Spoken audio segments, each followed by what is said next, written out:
keep it alive through these lines I write. I keep it live cause I thrive. I might just blow your mind tonight. I'm so hyped, but it's no hype.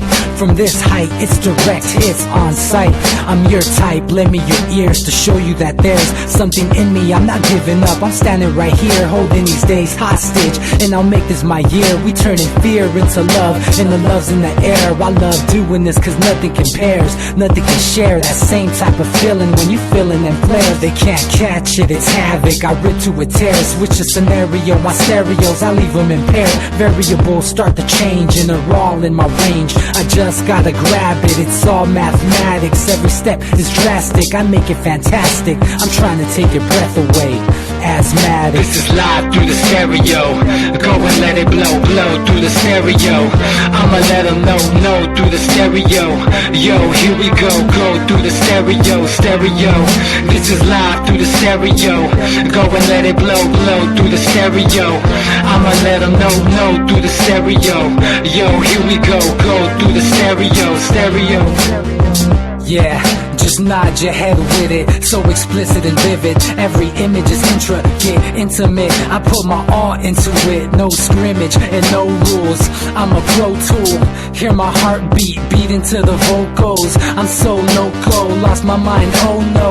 It's ponderoso, dope, so no overdose, cause it's dope, yo. Man, this is house grown, mixed with some milestones. So I let the style flow down like the Dow Jones, bringing it with some foul tones, letting the crowd know we getting loud, so it's eardrum rudiments. Yeah, we bring it rude again. Move, little hooligan. Music for tuning in, full time to the 10. I'm on my clock like I told you. I'm doing this for dreams we pursue. Hey everybody, welcome back to the Anti-Media Radio. Once again with your host Nick Bernabe here on UCY.TV. Thank you all for tuning in. Glad to be back. Monday late. Yeah, it's Monday. It's not so bad though.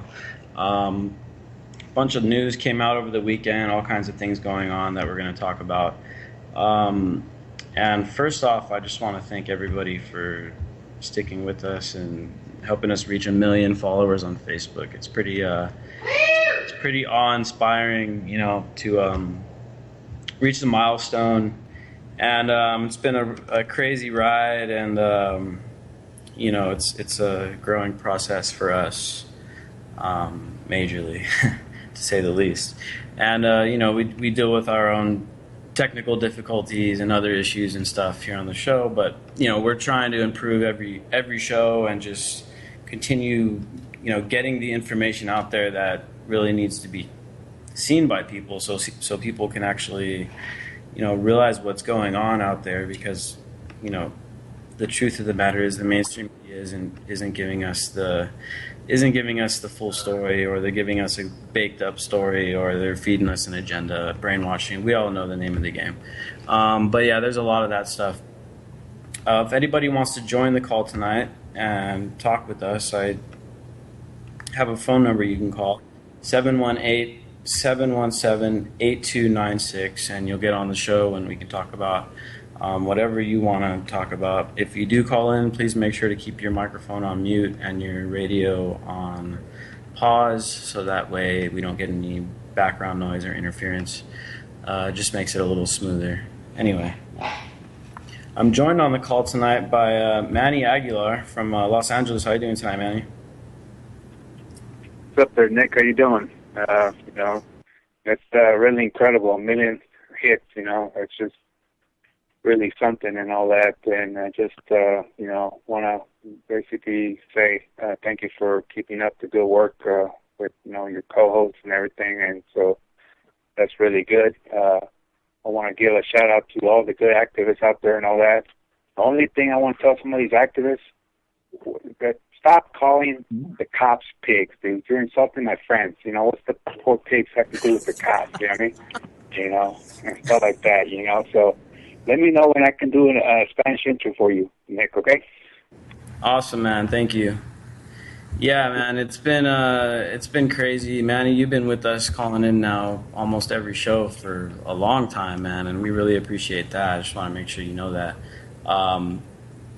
But it's been months and months, man, and the radio show, you know, we've been going at it for a while now. And hopefully it just keeps getting bigger. We're doing more to get like more guests on the show, people that people want to hear from, maybe. Hopefully. And that's basically where we're heading. But we got a bunch of news tonight about some new developments going on out there in the whole ISIS conflict in Iraq and Syria, the Kurds, the Turks. I mean, now there's a bunch of groups being really dragged into this thing, and it's getting really, really complicated over there in Syria. The battle lines are now being run as of the weekend. Announcement came from the Obama administration that basically authorized the bombing of the Assad regime, in theory. Because now Obama has trained, through the Pentagon, has trained some fighters to go in and fight against ISIS, in theory. And what they're saying is that if in theory they could, they may or may not have to end up bombing the Assad regime, and so that's kind of a backdoor way into starting up this war in Syria, and it came very quietly over the weekend. It got very little coverage.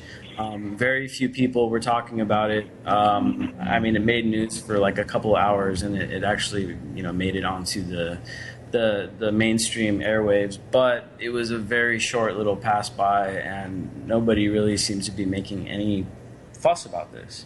But I mean, this is probably one of the biggest developments that we've seen in the ISIS conflict for like 6 months, because this announcement really changes all the dynamics. Now it's possible that the U.S. could end up directly bombing the Assad regime.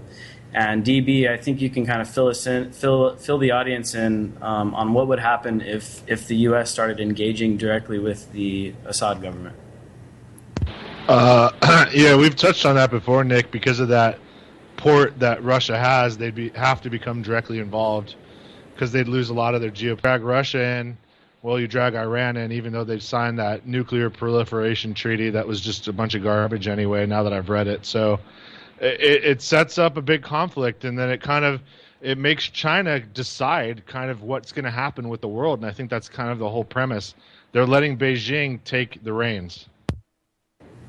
Yeah, I mean, there's a lot of geopolitical strings being pulled right now, man, and it really is coming to a head right now over there on over in Syria and Iraq. So the other thing that, besides the fact that Obama is now willing to bomb the Assad regime if he has to, so that's what these government officials are saying. The other thing is that now Turkey now is like, okay, we're going to start bombing ISIS now, because there was a terrorist attack that killed a bunch of these Kurdish students. So Turkey's like, okay, we're going to go ahead and like start bombing ISIS. But then in the fine print, it's like, but we're also going to bomb the Kurds. And it's like, wait, I thought the Kurds were basically the only ones like still like fighting, the ones that were really actually kicking ISIS's ass. You know what I'm saying? And that's to me a huge problem.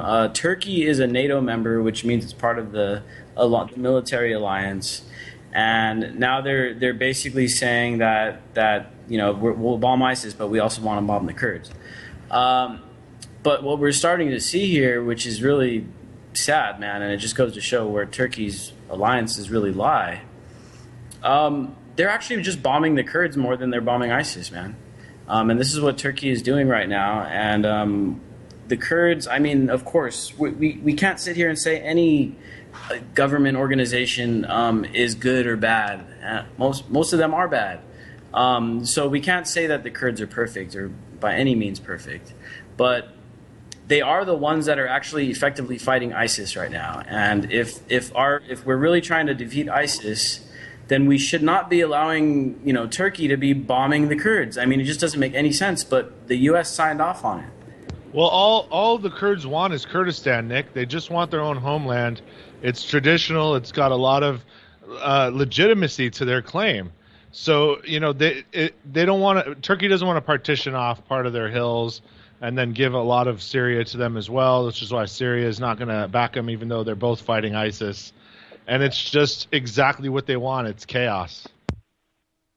Yeah, man, and it really does seem like the Kurds are getting the shortest end of the stick, like repeatedly, man. These are the same people that were gassed by freaking Saddam Hussein back in the 80s with weapons that we gave him. You know what I mean? The Kurds have been persecuted for a really long time. They reside in a place that is basically like a ridge. It's like a giant ridge that cuts between Turkey, Syria, and Iraq, even down into Iran. And it's just like a big, it's kind of like the Rocky Mountains, but in the Middle East. And that's Kurdistan. That's their homeland. It borders on like 4 or 5 different countries.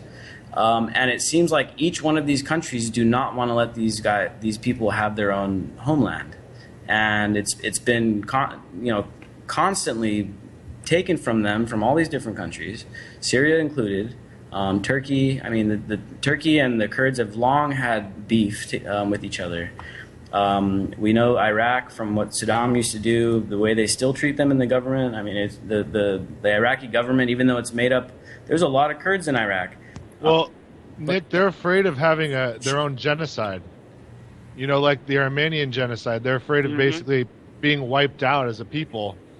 And because Turkey's the old Ottoman Empire, that's the way they think. They still think that way. Yeah, that's interesting, man. And that's that's what they've been doing against the Kurds for a long time. It's been genocide. That's what Saddam was doing against these guys. And at the time, we didn't even have a problem with it, right? We were selling them the weapons to do it, And so it's kind of like, damn, where do our alliances stand if the government is being honest? And the sole reason they're in Iraq is to just fight ISIS, then why would they let the Kurds get bombed when the Kurds are the single most effective fighting force against them? It just makes it is not logical at all. You know what I mean? So this basically guarantees us that, of course, we've already been talking about this. There's an alternative motive going on as far as us trying to fight ISIS. So I'm going to go to our caller from 928 area code to see what you think about, what are we doing in Iraq and Syria right now? What do you think? Hey, what's going on? In my opinion, I think that when it comes to situations like that, I think it's a big cover-up. You know what I'm saying? And I don't want to sound like a weirdo or nothing. But it's a lot of bigger things, like when you were talking about Turkey and, those people have been up in those mountains for a millennia, You got to understand that when I look at situations like that, there's a reason why they're doing that, Every reason has its reason. Like when it comes to the U.S., I think we need to kind of back off for certain situations. And I know that when it comes to Syria now, it's always alternative motives. It's always alternative motives behind them. But when it comes to that, and I try to keep up on the news, but you got to look at the news between the news, And it's kind of getting weird, And I try to figure out what is our advantage and what is the reason why they're doing these things. And I think it's strategy behind it. And I was listening to your... Oh, I'm sorry. Go ahead. No, you hit it on the head. Everybody thinks the world's so complex, and it really just boils down to material gain because they want those mountains because they got rare earth materials in them. Don't forget, and if we can, the Kurds have a bunch of oil up there too. Yeah, but oil's secondary, man. We have so much oil at this point. It's not a. The thing is this: we're importing like 90-something% of our rare earth materials from China right now. That's what all our electronics run off. That's what all our high-tech military uses. So if we can get the Middle East completely locked down and we get those hills, those mountains, all that lithium, all those rare earth minerals, that's what sets up World War III. If they can't control that, they can't fight China. Now, I'm going to give you a perfect example of something. I'm going to give you 2 examples. Number one, I heard a comedian, okay? His name Eddie Griffin. He's funny. But he had said something that made me kind of like start looking more into things, okay? He was like, why do you think we're basically almost owned by China? I'm just being honest with you. At first I didn't think that, but basically we are. People don't want to hear it, but people need to wake up and smell the coffee that would be almost being owned by China. And he said, why do you think we invade Iraq and Afghanistan, those countries like that, and Pakistan? Everybody didn't say nothing. And he said, think about it. What is China's number one import they import to themselves? And what's the number one thing they export out of those countries? Opium. I don't know how they, and I was like, and I got to looking into it. They use opium for basically medicines. Half of them still smoking. They've been smoking that stuff for centuries. And I got to thinking, if we can control that stuff, we can control our debt to China. There you go. And that's a huge point. I never really put two and two together on that one, because back in the day, wasn't it the British that went in there and purposely kind of put the opium in there and got a bunch of people in China addicted to it, right? There were 2 wars. Yep. Yeah, I mean, literally, there was like opium wars just to open up trade routes. I mean, they literally conquered parts of China just to have beachheads for their bays and to unload their ships. I mean, it's crazy. Well, yeah, Do y'all research. Yeah, you hit on the head, because what you have is you have bankers that don't have countries, and they've been running things for a long time, right? And they're seeing that there's so many people in the world now that they're actually they're under threat. There's so many people now, so many people awake, that they're like, man, we got to depop quick, or we're gonna get strung up by the rafters. And the only way they can do that is make China fight us. The only way they can survive is to create a war between us and China. If we can stop that, they're going to get caught eventually. Now, I'm going to give you another example, the reason why. You know how you used to watch those Academy Award movies, where they had back in the day in the 17th, 18th, 19th centuries, when you had to work in high school and stuff. And I got to thinking about the old movies I used to like watching history class, and I was like, man, I ain't got to do no work, no pencil, no nothing, just watching movies. And I would sit there and I'll glance at the movie, and I'm over there trying to talk to girls or whatever, try to shoot the breeze. And I start seeing in those movies, from the Great Expectation, when, all those British literature type stuff, and you sit over there and you see them, they always had that one point. They would go to the slums, and the British would smoke or drink opium. And you always, in those movies, see at least half of the place loaded down with Chinese people who were building the railroad in here or in Britain. What are they doing? Smoking opium. So I seen one day, and I got to thinking, and I looked at what Eddie Griffin said, and I looked at some of the movies that be on Netflix.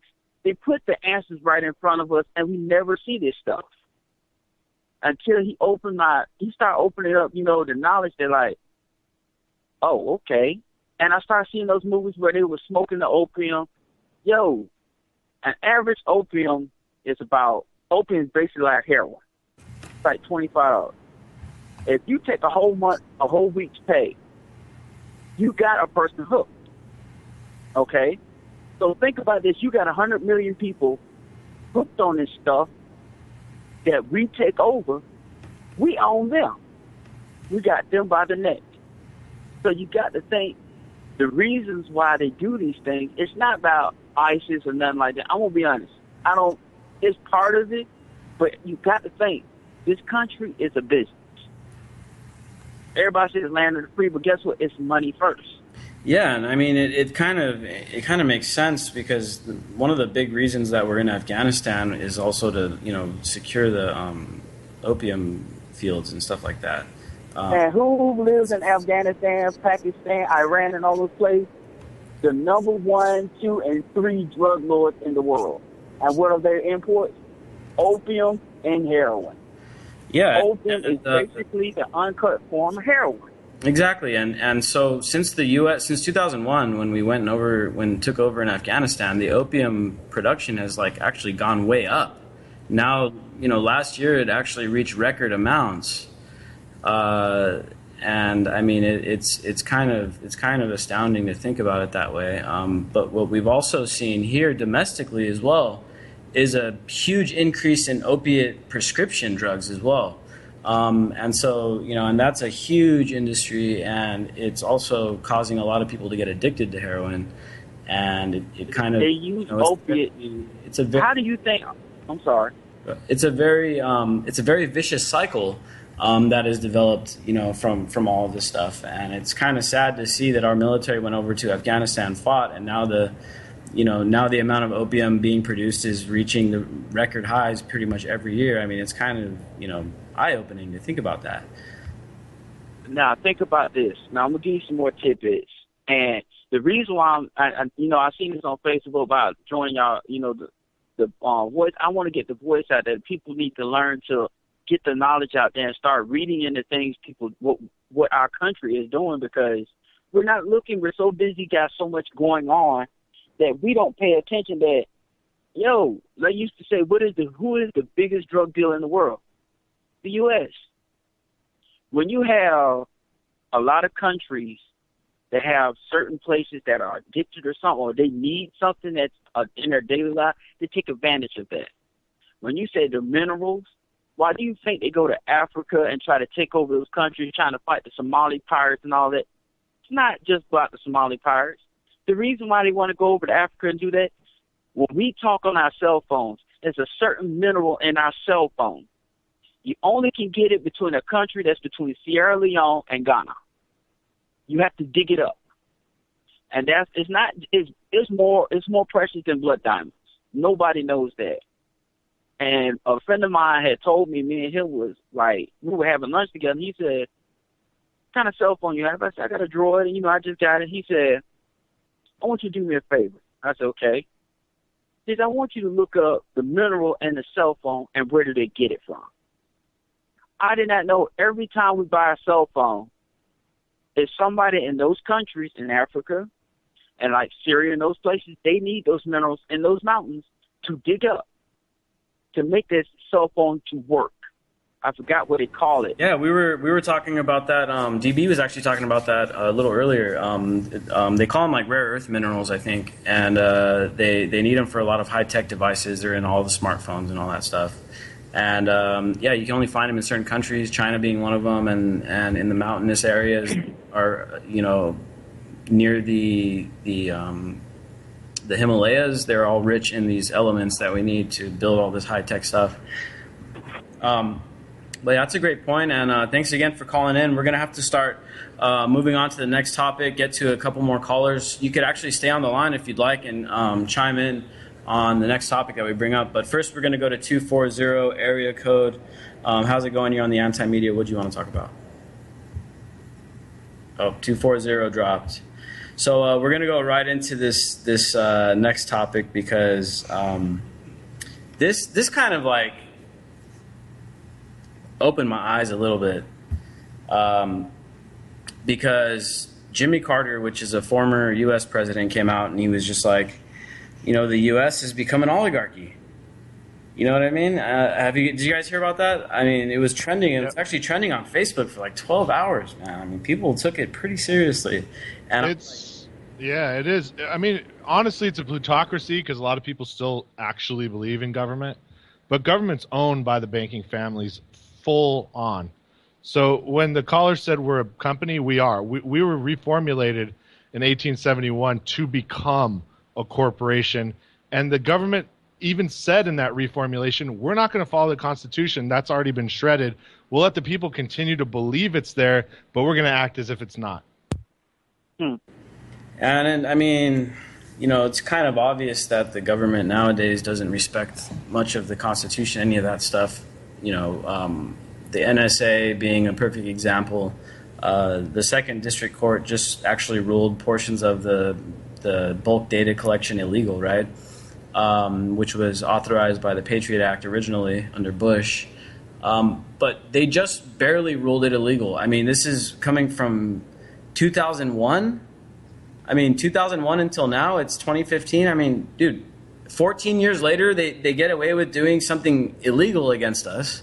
14 years later, it's like, oh, that's no longer legal. Okay, so I'm like, well, okay, who goes to jail? Like, are we going to send the NSA director to jail? Are we going to send who goes to jail? And it's like, oh no one goes to jail.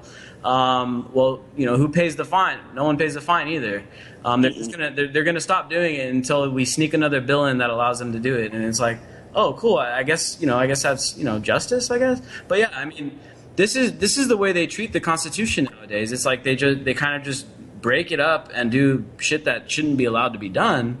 In theory, they do it until they get caught, and the only reason they're caught up now is because of Edward Snowden. Edward Snowden leaks the documents.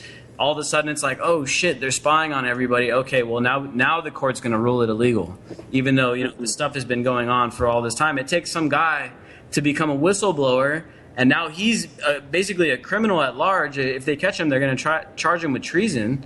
They're gonna kill him. But what he did is he showed us something that our government was doing on a massive level that was highly illegal, and people should be given life sentences for the shit that was going on with the NSA. But nobody's going to jail except for the one guy that tried to expose it.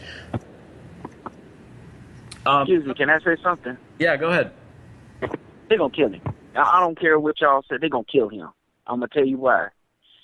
I was always told you gotta watch what you say. Okay, even y'all were told that. As a Southerner, it's not good to talk too much about business. That's what they always told us. Because if you want to be physically able or able to breathe, you don't say everything. But he said something that everybody should have listened to, that they're spying on you. Right now, they could be listening to us. I don't care. It is what it is. But somebody's gonna get up and get it fed up. But when those planes hit the Twin Towers, that was it. They already signed away that we're going to listen to everybody. They needed that situation to listen to what you say. Right now on Facebook, they see everything. If you sit over there and say, well, I'm high, they're going to come knock on your door. People don't even say, oh, no, it ain't. I have a cousin. He lives in New York, one of the worst places to even breathe. Oh, I'll get high. I said, dude, you need to watch what you say. Why? Oh, there you go, bugging. It's not a bugging, dude. You got to watch what you say. Snowden, he blew the whistle because he knew it was time that it was going to come out that people are spying, and they're going to kill him. They're not going to arrest him or nothing like that. Yeah, they're going to arrest him, but they're going to kill him. And they're going to blame it on him and kill him. They're going to kill him. Well, I hope straight up. I hope that hopefully it doesn't happen. I think Snowden, man, he's such a genius. I don't know if he'd ever allow himself to get caught. I don't think he'd ever be given a fair trial. If he came back, he'd suffer the same as Chelsea Manning. No. 30 years. They can try to go get him in Moscow, I guess, but maybe in a way that's a bait in itself.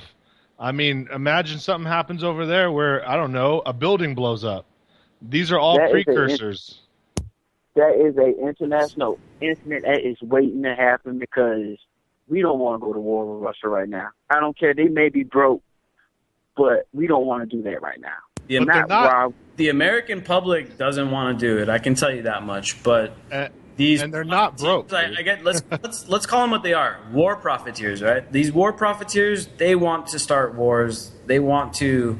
They want to continue these conflicts. They want to have a new Cold War so that they can do another military buildup like they did against the Soviet Union.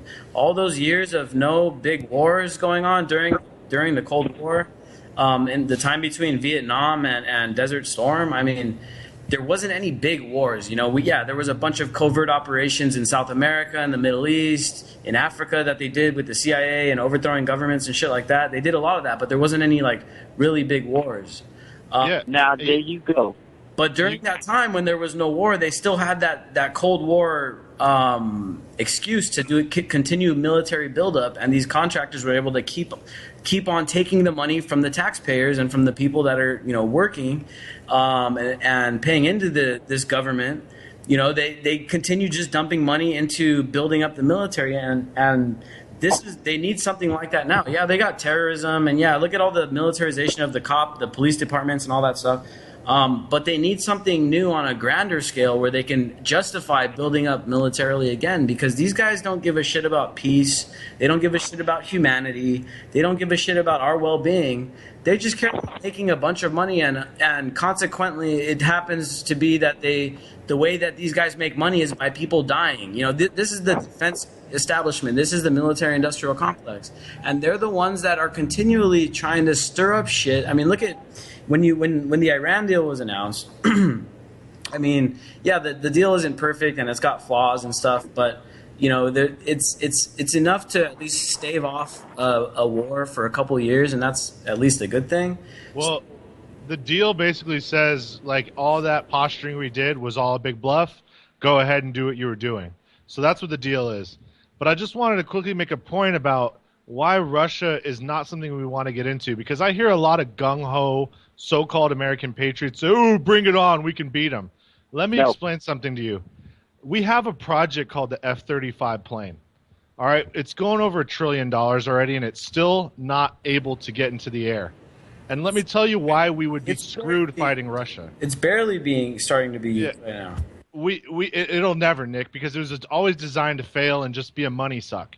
And that's what we've become. Capitalism has made the military-industrial complex obsolete on a world scale. You have China and Russia that are state-controlled military-industrial complexes. They're not corporate. They're not for a profit. Their entire job is to kill as many people as possible, as efficiently as possible, not make a buck. And that's where we're going to lose. I would have gone to get it. I told you I'd go get it. Oh, I forgot. I'm telling y'all, like he said, he hit it dead on the head. We're the type that runs on, like he said, war for profiteers. You ever remember that movie with, I forgot what his name is, George Clooney, I think? It's called Lord of War. Exactly. When you have a guy, he explained the whole plan out to the guy. The guy finally caught him at the end. This dude told the plan from bit by bit.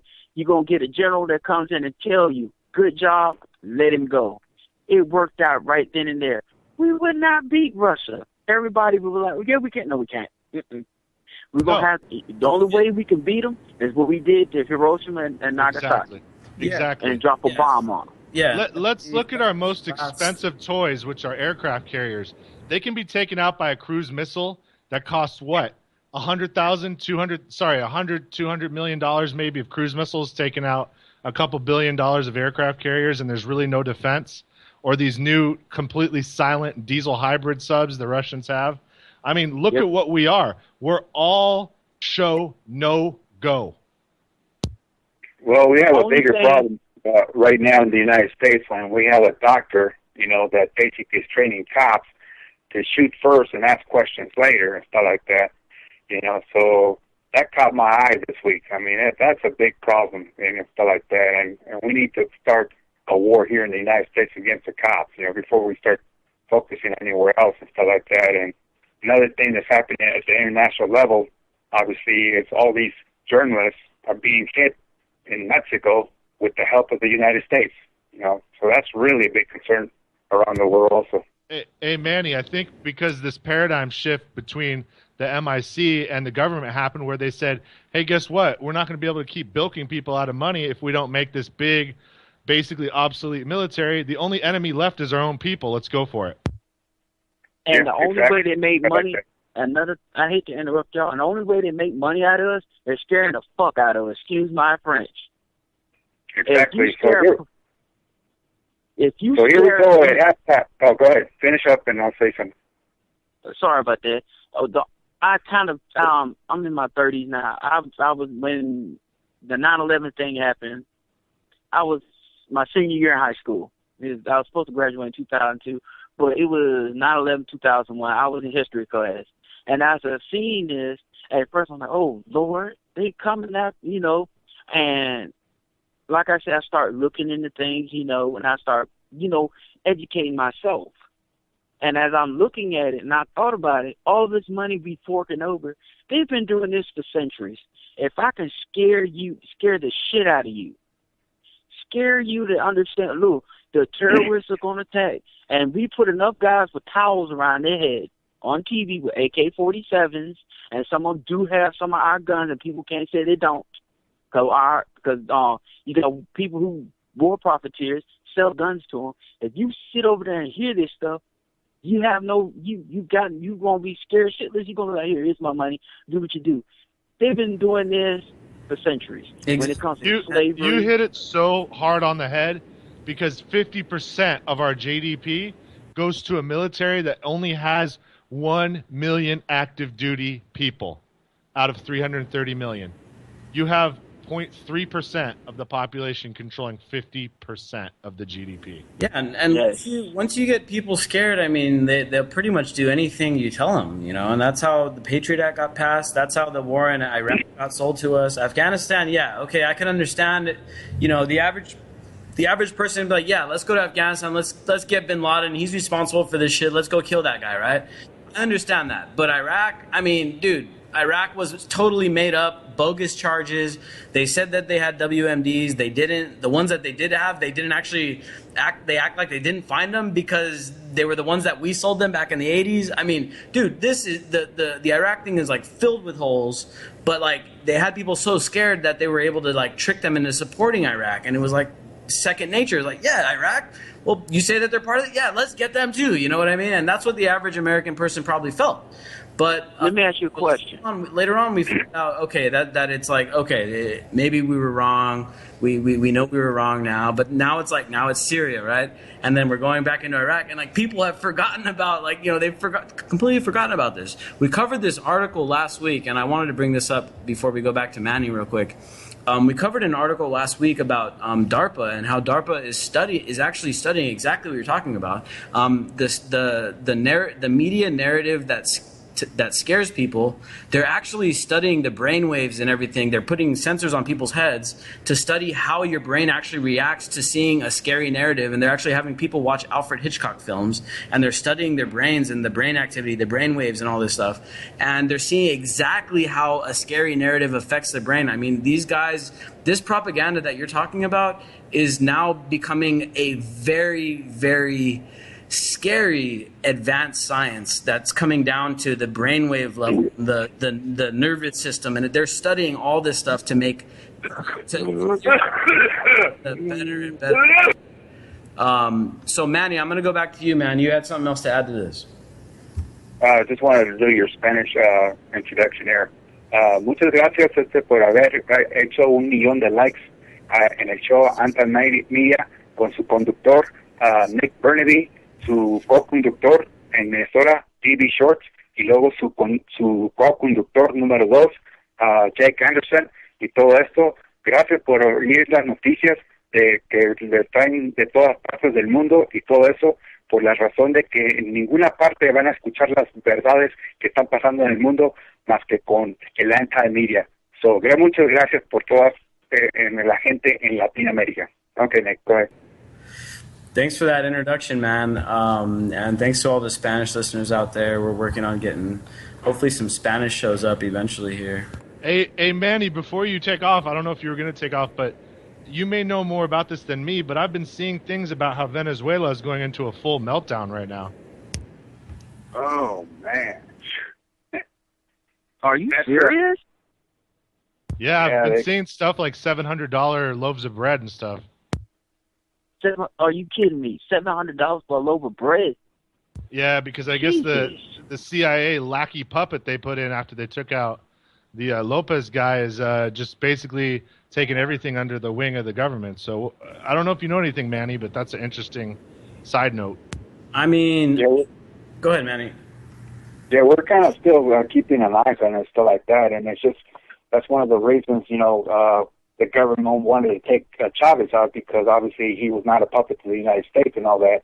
And so they're kind of controlling the other guy that has taken over. And so it's been very crucial and stuff like that. And right now, people are willing to do trade and barter down there for other stuff other than the money because of the currency in Venezuela is crazy, to be honest with you. Now, the thing with Venezuela, man, and I mean, I don't know.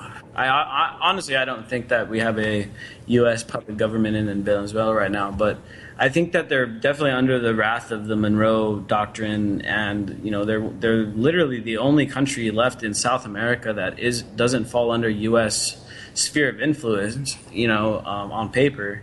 So, you know, they're still subject to an economic boycott. They're still subject to a lot of sanctions and that kind of thing, and that, you know, honestly, I mean, that definitely plays a role in the state of economic affairs that are going on right now down in Venezuela. I mean, the people I was down in Mexico a couple months ago, and I was hanging out with some people from Venezuela for a couple days, and man, I mean, those people are cool. They're good people. We talked about stuff. There was somewhat of a language barrier because their Spanish is a lot different than the Spanish I'm used to, but we were able to communicate pretty well. And I mean, what I realized was that they're just like us, man. They literally want to be free to do what they want to do. They don't want to be oppressed. I mean, this is basically what everybody in every country kind of wants. You know what I mean? But we're told, we're told here in the U.S. with all this propaganda that, oh, Venezuela is this horrible country and they're doing these bad things and they threaten the U.S. and that you should be scared of them. And just as the caller from 928 mentioned, I mean, they make us afraid of the Venezuela and the Venezuelan people. And then our people are like, yeah, let's put sanctions on them. Let's boycott their economy and let's make sure that their people don't have food to eat. I mean, this is literally like, yeah, DB, man, there's a huge food shortage and a staple product shortage. Like the commodity market for Venezuela is basically non-existent. I mean, it's one of the hardest things to get is toilet paper. And it's really, really expensive. Bread is extremely expensive. All the staple goods that people need to survive and eat, that stuff has gone through the roof, man. And you can't help but acknowledge the fact that the U.S. policy against Venezuela has a big part of why it's so messed up down there, and very much in the same way as it was with Cuba. And now it's starting to slowly roll back the sanctions against Cuba, the embargo against Cuba. Look how long Cuba's economy was basically stuck in the 50s. Hey, Nick, what I read was that Maduro, who'd replaced Chavez, did something. We're talking about Venezuela basically collapsing right now. Okay. And thank you. Yeah, what had happened with Venezuela was that he basically told all the trucks that were going to the supermarkets, take all your stuff and just go to these federal warehouses because we're going to nationalize everything. And guess what happens when that happens? Yeah, and then, you create an even larger problem because, first of all, we all know government bureaucracy and putting government in charge of our toilet paper and all that kind of stuff, that's probably a bad idea. We see what happens when we put them in charge of our car registration at the DMV. You know what I mean? It's a pretty inefficient process. I can't even name one business that I'd actually go back to if the experience was like what I experienced at the DMV. You know what I mean? So, we all know that those government bureaucracies, they mess things up. The Venezuelan government taking over all of the industries and all that stuff. I mean, that's probably not a good idea, but it's also our policies, man. And what sucks is that when you think about these like economic embargoes, and the most famous example is from Iraq. And in Iraq they were basically holding down an economic embargo against the whole country, and it was estimated that it was post the first Iraq war, like right after that, I mean, they imposed all these sanctions and this embargo and a no-fly zone. Well, this is the 928. My name is Keith. Hold on one second. Sorry about that. It was responsible for like the deaths of 500,000 children, estimated. So we're talking about 500,000 kids dead because they're putting embargoes on these countries. And one of those countries includes Cuba, and the other country in South America includes Venezuela. Those are the only two countries that were subjected to the embargo. And what we got to remember is that, yeah, okay, we disagree with their government, and the U.S. government doesn't like socialist or communist government. Okay, fine. But are we really going to place restrictions where children end up dying because they don't get access to medicine? Where people are starving to death because their flow of food is restricted? I mean, dude, this is like, I mean, they're taking politics to a level that ends up killing, hundreds of thousands, millions of people. If you include all the other places in the Middle East that we're doing this to, not just Venezuela, but now we're doing it to a bunch of countries, including Iran and all these other countries around the world, North Korea and all that stuff, where we're harming them like extremely badly, and we're not just targeting, we're just getting the bad, the prime minister. We're just getting Kim Jong-il. No, we're not just getting Kim Jong-il. We're getting the other 30 million Koreans that live out there too. And so at a certain point in time, we're going to have to come to grips with the idea that we can't let our politics allow millions of people to die. I mean, it's just the most obscene thing I've ever heard of. But we literally play politics, geopolitics, and we allow millions of people to die. Basically, when it boils down to it, at the very end, we're sold all these ideas. Oh, it's a war against terror. We're going to stop ISIS. We got to take out Gaddafi. Whatever it is, the excuse given, doesn't matter. But in the end, the buck stops at the corporate level. Let me ask y'all a question then. I'm going to give you an answer to that. Would you ask about killing people? It's an old adage, old Southern adage. When you have a dog and you want to train him, you put a collar on him. He tried to bite you, Finally, you get fed up. What's the next step to doing to a dog you can't control? You kill it. If I can't control you, I'm going to kill you. I hate to say it, and some people are not going to like what I said. They did that to Venezuela, Cuba, what's the other country? Colombia. They had a lot of shit with Colombia back in the 80s and 90s. Yeah, almost every country in Latin America was overthrown by the U.S. government. You want to know why? Drugs. The Holy Roman Church. Drugs. Venezuela, Cuba, Colombia, all those places, they're mainly known for places that make cocaine. If I can't get that out of you, I worked at a call center. I used to do the little thing where they had older people, they need the insurance for the medicinal drugs. I looked up some information and I had a guy call in. He nice guy. He was a nice guy from Michigan, and the guy said, I need to get a override put in. I said, okay, I'm typing up his information, and I have to put it into I had to send it to, the state and all that. And I said, what's your override? What's the medication called? And he kind of got quiet. He kind of got embarrassed. He said, well, I don't want to sound bad. I said, no. Is this Viagra? No, it's not Viagra. I said, what is it? He said, cocaine.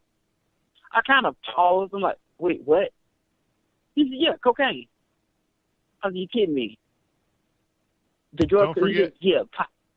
Don't forget that Peru produces roughly about 90% of all cocaine. A lot of people don't know that. And we have an absolutely massive Air Force base in the Andes to protect that. Yes. And when I tell you, I was shocked, and I looked up his information. He gets a vial of cocaine, which is $2,500 for a vial, about big as your index finger. He has to do it because I think he had a certain medical problem that he has to take cocaine. I was floored. I'm like, are you serious? We're talking about the war on drugs. Have we been shooting and killing people and controlling people for this? He said, and me and him talk for now. He said, I know it's a shameful thing. He said, I used to be a sheriff. He said, I don't like drugs because my sister died from drugs. He said, the irony is I busted and disrespected a lot of people. And I pinned a lot of things on people. And he was basically opening up to me. And he said, the ironic thing, I pinned a lot of people on, and I made rank for the same stuff I got to take for my health. I'm like, are you serious? And I'm like, and it kind of bothered me because I'm like, we're talking about the war on drugs. And I got to thinking, my folks, my relatives used to tell me, no, drugs, cocaine used to be for, that's a medicinal drug, used to use for medicine. And I started looking it up. It is. And you have to have a doctor to sign off for you to get cocaine. The only way to fight heroin is with something that's made out of opium that makes heroin. And people don't know, and people always scared talking about the war on drugs. We're the biggest drug dealers. Countries have to deal with drug dealers just to save a person's life. And we're doing this to Venezuela and all these places. We're killing people, putting embargoes on them. And Manny was talking about $700 for bread. And I got to thinking, what are they big for? And, when we watch TV and we watch these documentaries, they put the truth in front of us. and they call it entertainment, is common knowledge. And that's why I'm saying when I'm listening to y'all and stuff start clicking in my head like, oh snap, are you serious? And and like he's saying, we're killing people for something somebody else done, and the truth is in front of us. We just don't pay attention to it because we call it garbage. Oh, we don't need to watch that. That's just a bunch of garbage. Honestly, I can't blame the masses. The people that are being hypnotized by brainwashing and propaganda, whatever you want to call it. I mean, that's what it is. The all the shit we saw after 9/11, rationalizing the Patriot Act, convincing the country to just go overthrow a government in Libya. That's one of the most recent ones that went over successfully. They tried to pull the same thing in Syria, but it just wasn't happening. There was too much resistance, and in the end, they probably couldn't really do it anyway because it's going to war directly with Syria is just not in the cards because that would drag Iran and Russia into it, as we mentioned earlier. Yes. And so these guys are constantly fabricating reasons why they can go and bomb countries because we got to protect their freedom, and in Libya we got to liberate these guys from Gaddafi's bad guy and all that stuff, and and that's the narrative that we get fed. But the truth of the matter is a lot different because if you look at Libya, Gaddafi was a dictator, but he's no different than any other dictator that we ally ourselves with, such as Saudi Arabia. I mean, that's the dictatorship we can rely on to always be horrible, right? But yet at the same time, the U.S. government has a deep diplomatic relationship with Saudi Arabia, and we do a lot of business dealings with them, even though they've beheaded over 100 people this year so far. And we're talking about a country that is our friend, supposedly. But at the same time, we're like, we got to go take down Gaddafi. Hey, Nick, answer me this. Why have Israel and Saudi Arabia never fought? Exactly, man, because they're both fighting on the same team right now, for the time being. And that's strange. Yeah, and they're all related, man. They're all related by blood. If you really look it up, they really are. And they've been, and I hate to say it, the Jewish and Saudi Arabia is basically what, Muslim. They've been fighting for over a millennia, and I would think like, why are they fighting? But you got to think they have a certain interest in what's going on. And when it comes to Gaddafi, and a lot of people don't know, Gaddafi had a plan. Okay, Gaddafi and a couple other guys, and Gaddafi was a rat bastard. But what the thing with Gaddafi, people don't know, Gaddafi wanted to start a World Bank. Okay, he wanted to start a World Bank in Africa. Didn't even know about it. I had came up on it, and like I said, the discussion I'm having with you, I have it with a lot of people, and they, give me a lot of knowledge. He was like showing me things. He's like, I want you to look up why Gaddafi got killed. If Gaddafi started a World Bank and had all the gold implemented in Africa, okay, Africa is one of the most richest, it's got to be the richest place on the planet, period. They have minerals, salt, anything you want is what you call a king's ransom. They are the king of king's ransom. If you started and based it on that economy in Africa, on those minerals, do you know the dollar would drop? The money in the British pound, the American dollar, what's that money? The franc, the euro, the EU, all that. Yep. It'll be obsolete. And I'm looking like, are you sure? He's like, yes. If Gaddafi had his way and Africa had got to implement their bank off their minerals and their riches, we would be the ones paying $700 for bread. A lot of people don't know that. We would be stuck like Chuck. Yeah. And so they had to get rid of Gaddafi. Yeah, and you make a great point there, and it goes back to this theme that we've had the whole show is that, Gaddafi, he was a dictator. He was a fairly awful guy, but he also had some pretty good stats behind him. If you look at Gaddafi's numbers, He had the highest standard of living in the entire continent of Africa. The average income was like $26,000, which is just a little bit less than the average income in the U.S. People, he had people had all these perks. When they had a kid, they would receive like land for free, and when they got married, they would receive land for free, and they had the best healthcare in Africa. I mean, a lot of things he had going right. And sure, yeah, he was repressive and he suppressed dissidents, but in the end, if you look at what's going on right now in Libya, it's a lot worse than it was when Gaddafi was in power. As of latest count that I saw at Reuters, the death toll in Libya since the U.S.-backed overthrow of Gaddafi is at about 50,000 people dead. And now you've got ISIS in Libya, you've got Islamic extremists in Libya, you've got Gaddafi loyalists in Libya, you've got tribesmen in Libya. They're all fighting each other for power. There's literally not even... The entire country has fallen into chaos. Every single corner of it is now basically up for grabs, and it's a crazy scenario. They're also crazy. But the main point that I want to go back to what the caller from 928 was making is that Gaddafi was on the verge of installing the bank you're talking about. What the currency was called the dinar, right? And it was this gold-backed African-wide currency that he was on the verge of establishing. And all of a sudden, it was like, okay, well, Saudi Arabia is fine, even though they're purging their people, they're locking up dissidents, they sentence journalists to 1,000 lashes, they're fine. But Gaddafi, on the other hand, no. Gaddafi is being a bad guy. He's killing his people. He's doing all these bad things. Never mind the fact that Gaddafi has one of the most stable, prosperous, highest standard of living countries in Africa. Never mind all that. Gaddafi's a bad guy. Let's go overthrow the government and bomb the shit out of him. And everybody in the U.S., not everybody, but most people in the U.S. were like, oh, yeah, that sounds like a great idea.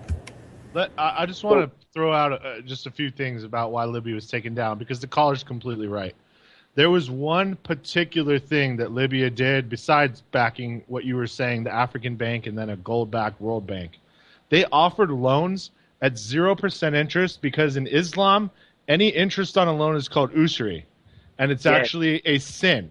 And when you drop that out of the equation, the entire Western banking system, the Chinese banking system, it doesn't, you name it, whoever's making money off the labor of honest people loses their power. And they could not allow that to happen. And that's why Gaddafi had no one to prop him up. There was no one there to say, oh, no. China wasn't there to say, no, we're not going to let Gaddafi fall. And Russia wasn't there to say, no, we're not going to let Gaddafi fall either. I mean, if he was trying to set up by Islamic philosophy on financial system, they're not allowed to charge interest. Like you said, it's called usury. If that was the case and they're trying to send out loans to countries that are looking for financing and stuff at 0 interest, man. I mean, that would change the whole game of the Western banking system. Whole game is a minor statement. Dude, if that was implemented, you think the things that are going on with Cox, that wouldn't even be the problem. When you have a bank that's backed by gold, and that's the only problem we have right now, gold. Back in, we haven't had an implement of gold since the early 1900s when we had gold? 1913, and then Richard Nixon signed over the 72 proclamation where we went to a fiat currency, so yeah. Okay, we had gold backing our money, okay? Yeah, and that's why they don't call it. That's why they don't call money like they used to call a bank. No, basically, this is ensuring that this money, I forget, it's like a promissory note. This promises that it will hold its weight in gold. Exactly. And that was why our financial system used to be the go-to place for investment, foreign wealth coming in. And now it's just now they're just selling out our social security numbers based on the fact that we're going to work for the next given amount of time and pay taxes. I mean, this is what they're selling people now. This is what they're selling to China. And if you don't take the dollar, we'll invade you. Thank you all for tuning in. That's the end of the show. Manny, thanks for calling in. Caller from 928. Hopefully you call back in Wednesday. Same place, same time. Talk some more. Thank you all for tuning in. Okay. All right. Good night, Nick. Good night, TV. Good night, Manny. Thanks, caller. All right.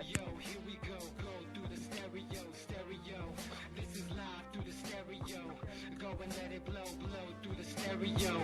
I'ma let them know through the stereo. Yo, here we go through the stereo.